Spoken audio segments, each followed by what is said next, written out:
Olá, seja muito bem-vindo aqui ao canal. Por que os pastores não entendem estas coisas? Vamos ver o comentário do irmão Mário Persona. Entendidas pelos pastores. O raciocínio lógico seria acreditar que por eles fazerem cursos de teologia, deveriam estar cientes dessas coisas. Bem, cursos de faculdade de teologia são invenções humanas. E basta você ver um dos títulos que elas outorgam para entender isso. Abre aspas, doutor em divindade, fecha aspas. Alguém de sã consciência poderia aceitar um título assim, considerando-se um doutor que é um perfeito entendedor da divindade? 1 Coríntios 8, 2. Se alguém cuida saber alguma coisa, ainda não sabe como convém saber. É isso que Deus fala dos que se acham doutor em alguma coisa. Considerando que essas faculdades criam uma caça de homens que se acham superiores, que são reputados como superiores em conhecimento aos cristãos comuns, isso acaba também entrando em conflito com outras passagens, como esta, Mateus 11, 25. Naquele tempo, respondendo Jesus, disse, graças te dou, ó Pai, Senhor do céu e da terra, que ocultasse essas coisas aos sábios e entendidos, e as revelasse aos pequeninos. 1 Coríntios 2, de 4 a 5. A minha palavra e a minha pregação não consistiram em palavras persuasivas de sabedoria humana, mas em demonstração de espírito e de poder, para que a vossa fé não se apoiasse em sabedoria dos homens, mas no poder de Deus. 1 Coríntios 2, 13 a 15, as quais também falamos, não com palavras de sabedoria humana, mas com as que o Espírito Santo ensina, comparando as coisas espirituais com as espirituais. Ora, o homem natural não compreende as coisas do Espírito de Deus, porque lhe parecem loucura, e não pode entendê-las porque elas se discernem espiritualmente. Mas o que é espiritual discerne bem tudo, e ele de ninguém é discernido. Fica evidente que existe um abismo entre o sistema de ensino da sabedoria humana e o aprendizado das coisas de Deus. Porque esse último só pode ocorrer, não por faculdades ou cursos, só pode ocorrer mediante o Espírito Santo. Portanto, não é estudando arqueologia, história, antropologia, línguas antigas, que alguém chega ao conhecimento da verdade, mas é pela aplicação, pelo Espírito, da palavra de Deus no coração do crente. Os evangelhos são cheios de exemplos de pessoas incultas que reconheceram em Jesus o Messias prometido pelos profetas, enquanto os doutores da lei, e até mesmo os discípulos, em algumas ocasiões, não enxergavam isso. É instrutivo, o capítulo 18 de Lucas, nós temos alguns contrastes evidentes entre aqueles que estão humanamente capacitados e aqueles que são capacitados pelo Espírito Santo. Lucas 18, de 9 a 14, nós temos um fariseu cheio de si e de práticas religiosas e um publicano humilhado diante de Deus. E eu pergunto, qual conhecia melhor a Deus? Na sequência, Lucas 18, de 15 a 25, há um jovem rico e versado na lei, cuja bagagem de conhecimento e obediência aos mandamentos é colocada em contraste com os meninos dos quais Jesus diz ser o rei. O que poderia saber uma criança quando comparada a um ilustre príncipe dos judeus? Então nós vemos em Lucas 18, 31 a 43, os discípulos perplexos com as afirmações de Jesus de que deveria ir a Jerusalém para ser morto. E enquanto isso, um pobre cego, que mendigando nem precisou dos seus olhos naturais, para reconhecer que estava diante do filho de Davi, que era o título que dava a Jesus, a ascendência real, e o devido reconhecimento de ser ele escolhido de Deus para o trono em Jerusalém. Antes que ele tivesse a sua visão natural curada, esse cego, os seus olhos da fé já tinham visto o que os olhos da carne dos discípulos não podiam ver. As escolas e faculdades de teologia podem ter tido uma origem bem intencionada, mas eu não vejo na palavra de Deus fundamento para elas. O objetivo do cristão é conhecer a Cristo, e não esta ou aquela doutrina, ou arqueologia, antropologia, línguas antigas, etc. Se alguém quiser aprender essas coisas, muito bem, que frequente uma escola secular e aprenda. E se for cristão, que use esse conhecimento humano para a glória de Deus, como faz com o dinheiro, a profissão, os talentos naturais, as suas habilidades, etc. Mas nós não devemos nos esquecer de que as faculdades de teologia vêm de séculos e já existiam muito antes da Reforma Protestante. Aliás, no catolicismo, elas eram até mais coerentes, porque tinham o objetivo de resguardar as doutrinas católicas, mesmo as equivocadas, e não de fazer como as modernas escolas teológicas fazem, que apresentam aos seus alunos um cardápio do tipo, alguns creem em A, outros creem em B, outros creem em C, como se a verdade fosse uma questão de escolha do homem. Alguém poderia alegar que 2 Timóteo 2 serve de aval para a fundação dessas escolas. Ali diz, e o que de mim, entre muitas testemunhas ouviste, confia-o a homens fiéis, que sejam idôneos, para também ensinarem os outros. Este é realmente o papel de todo aquele que aprende da palavra de Deus, ensinar a outros. Mas onde isso é feito de acordo com a palavra de Deus?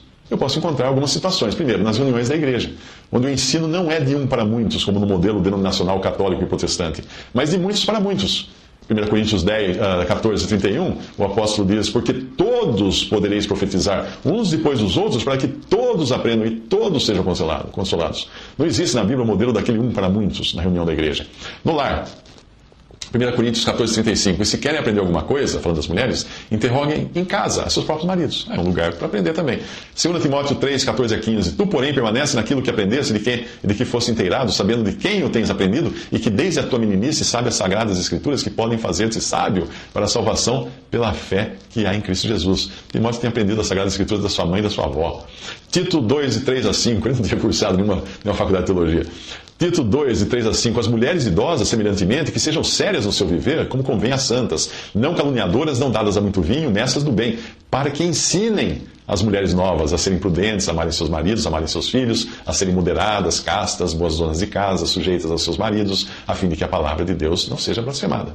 Também podemos ensinar e aprender por meio de cartas e livros. Hoje, com a versão eletrônica disso, né? E-mails e e-books e sites. 2 Tessalonicenses 2 a 15. Então, irmãos, estai firmes e retende as tradições que vos foram ensinadas, seja por palavra, seja por epístola nossa. Colossenses 4,16. E quando esta epístola tiver sido lida entre vós, fazei que também o seja na igreja dos Laodicenses. E a que veio de Laodiceia, lede-a vós também. 1 Tessalonicenses 5,27. Pelo Senhor vos conjuro que esta epístola seja lida a todos os santos irmãos. 1 João 5,13. Estas coisas vos escrevi a vós, os que credes no nome do Filho de Deus, para que saibais que tendes a vida eterna e para que creiais no nome do Filho de Deus. Escrevi a vós. 2 Timóteo 4,13. Quando vieres, traze a capa que deixei em Troade, em casa de Carpo, e os livros, principalmente os pergaminhos.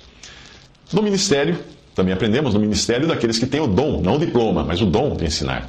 Atos 11, 25, 26 fala: E partiu Barnabé para Tarso a buscar Saulo, e achando-o, o conduziu para Antioquia. E sucedeu que todo um ano se reuniram naquela igreja e ensinaram muita gente. Em Antioquia foram os discípulos pela primeira vez chamados cristãos. Alguém poderia alegar que esse último exemplo é perfeito para indicar a validade das faculdades teológicas. Será? O que nós vemos nesse e em outros casos são homens usados por Deus no exercício dos seus dons. E Paulo era um caso singular. Nós não vemos homens diplomados em escolas teológicas ministrando a alunos das mesmas escolas. É muito simples ver o absurdo disso. Como alguém poderia considerar-se diplomado no conhecimento de Cristo? E como avaliar o aprendizado da palavra de Deus usando métodos humanos de ensino, como provas escritas, notas, disciplinas, etc., avaliações?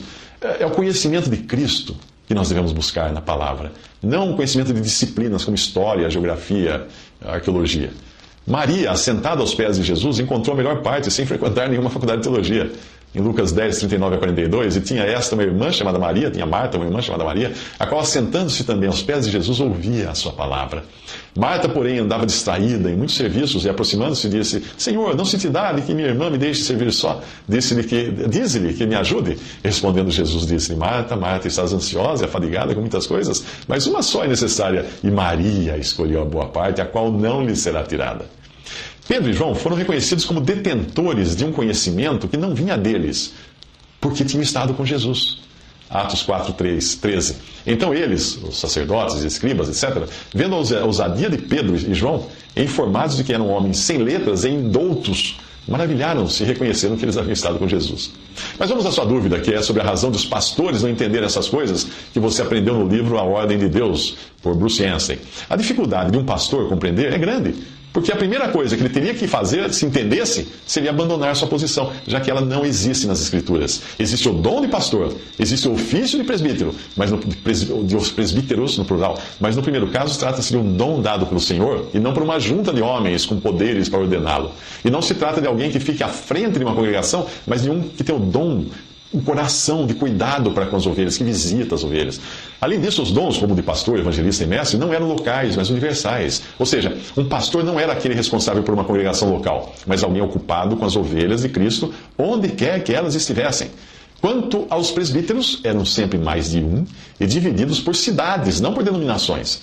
Se você quiser entender melhor isso, eu sugiro que volte a ler os capítulos do próprio livro que você leu, onde é explicado o lugar de cada dom, como evangelistas, pastores e mestres, e também de cada ofício, como presbíteros, bispos, anciãos, que são tratados como sinônimos em alguns lugares ali.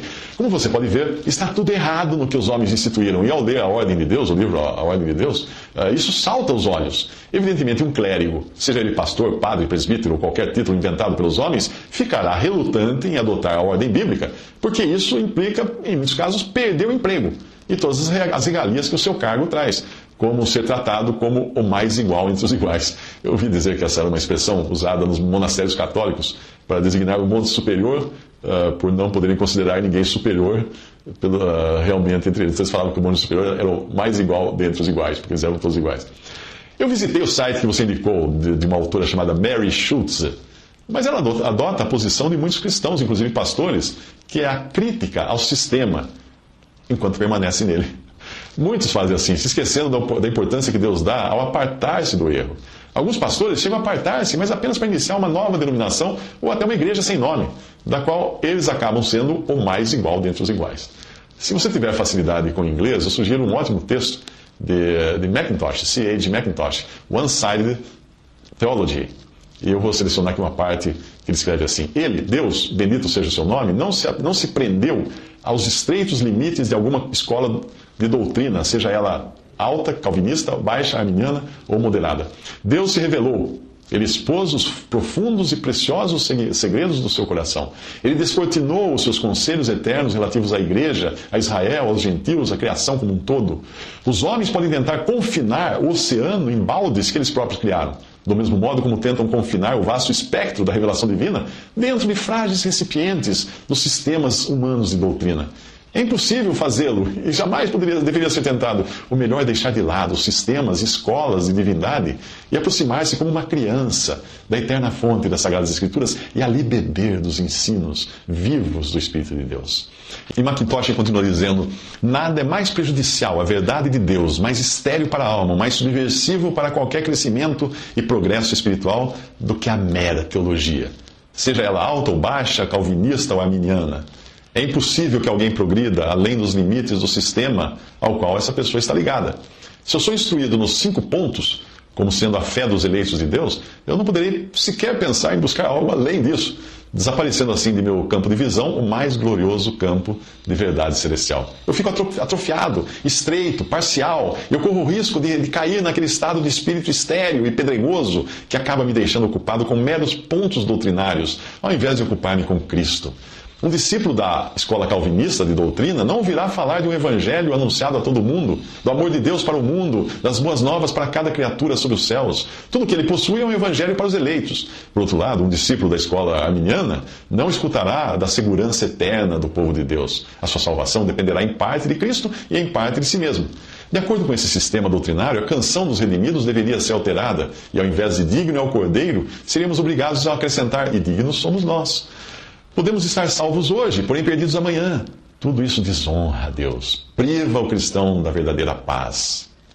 E ele continua dizendo: não escrevemos com a intenção de ofender o leitor, longe de nós está o pensamento. Não estamos falando de pessoas, mas de escolas de doutrina e sistemas de divindade, os quais gostaríamos sinceramente de exortar nossos amados santos a abandonarem de uma vez para sempre. Nenhum deles contém a completa verdade de Deus. Existem certos elementos de verdade em todos eles, mas a verdade geralmente está neutralizada pelo erro, a menos que encontrássemos um sistema que não apresentasse nada além da verdade. Ainda assim, ele não conteria toda a verdade. O efeito desse sistema sobre a alma é o mais pernicioso possível, pois levam as pessoas a se gabarem de possuírem a verdade de Deus, quando na verdade elas possuem apenas um sistema humano e parcial. Eu volto a dizer que raramente encontramos um discípulo sequer de qualquer escola de doutrina que possa encarar as Escrituras como um todo. Ele irá citar passagens favoritas de modo contínuo e reiterado, mas descartará como inadequada uma grande parte das Escrituras. Isso escreveu Charles Hazel Mackintosh, que viveu entre 1820 e 1896. Muito obrigado a você que ficou até agora, até o final do vídeo. Forte abraço, até a próxima, se o Senhor permitir. Tchau, amado.